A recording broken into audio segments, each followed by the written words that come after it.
The first step to good time management is knowing how you use your time. If you don't know how you use your time, then you need to start to keep a record. In this video, we're going to look at time logs, a simple way to understand how you use your time that creates a platform for setting up your time management and using your time better.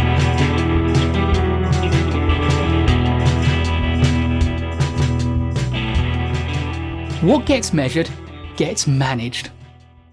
If you want to manage your time well, you need to know how you use it. And if you don't know how you use it, then throughout your day, you need to keep records. Note down the things that you do and the amount of time you spend on them. Be as accurate as you can. Take into account breaks as well. Note those down, as well as meetings, conversations, and interruptions. As soon as you can, put it onto a log. Here's a typical example of an activity log. I'll put a link in the description below, so where you can download a copy of it. First, record the times, and then the activity. And a great way is to pre-populate your log with times at suitable intervals. If you tend to spend a lot of time on things, then you can have broader intervals.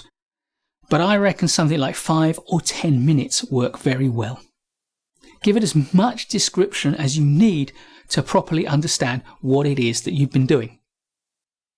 In the third column, record whether that task has been planned or has been unplanned or is simply an interruption to what you were doing.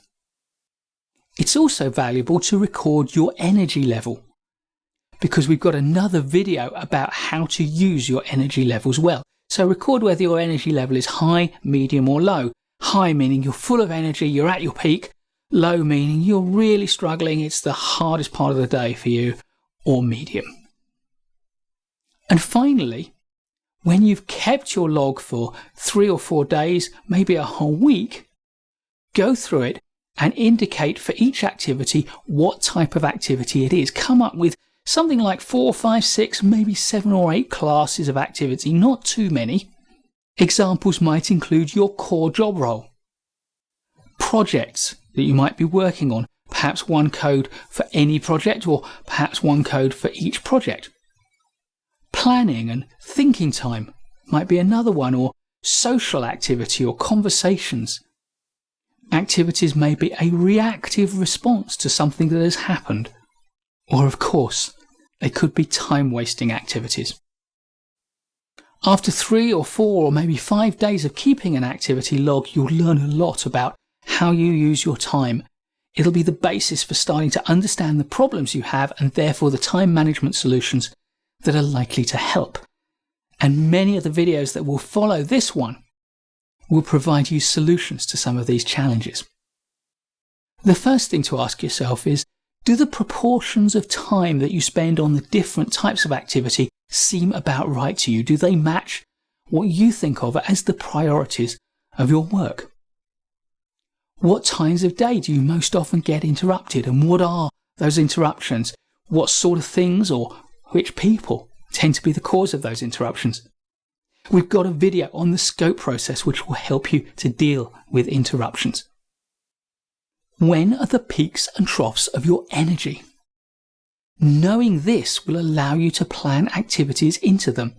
So what do you tend to do now at the peaks and the troughs, and how can you make changes? We've got a video on energy cycles, which is about just that topic. How much time do you spend on planned and unplanned activity? This is important to know, because if you are planning more things than you've got time to do, that'll lead you to frustration. Knowing that you spend 4 hours a day on planned activities and the rest on unplanned activities tells you that you shouldn't be planning more than 4 hours a day of planned activities. How much time do you spend in big blocks of time, and how much of your time is fragmented?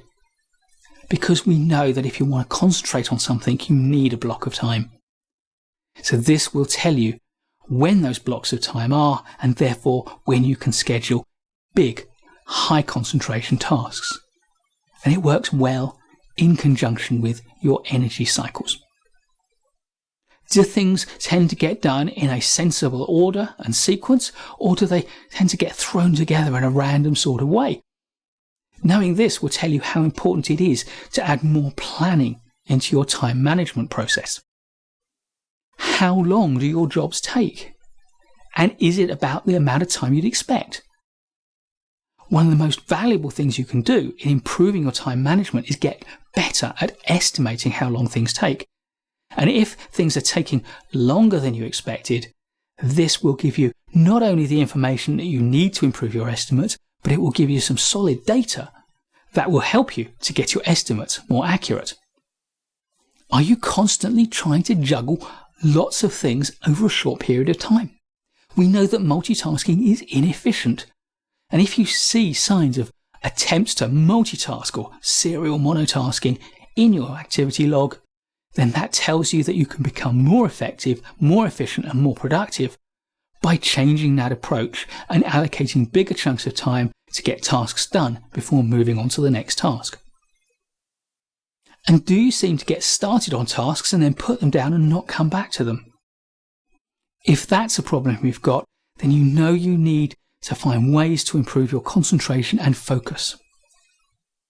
And finally, do you notice that you're spending a lot of time doing things for other people and not having enough time to do the things that you need to do for yourself?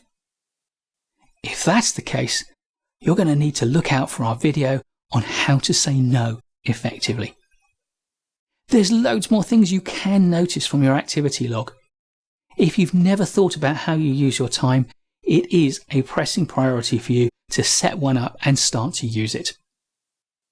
So build your activity log today and set aside a period of time, 3, 4, or 5 days over the next week or so to record your activities precisely, and then set aside another hour or so to look over it carefully and to draw some conclusions. And then you'll be able to prioritize which of our personal productivity videos are going to help you the best. Please give us a thumbs up if you like this video. There's loads more great management courses content to come, so please subscribe to our channel and hit the bell so you don't miss any of it. I look forward to seeing you in the next video, and in the meantime, keep learning.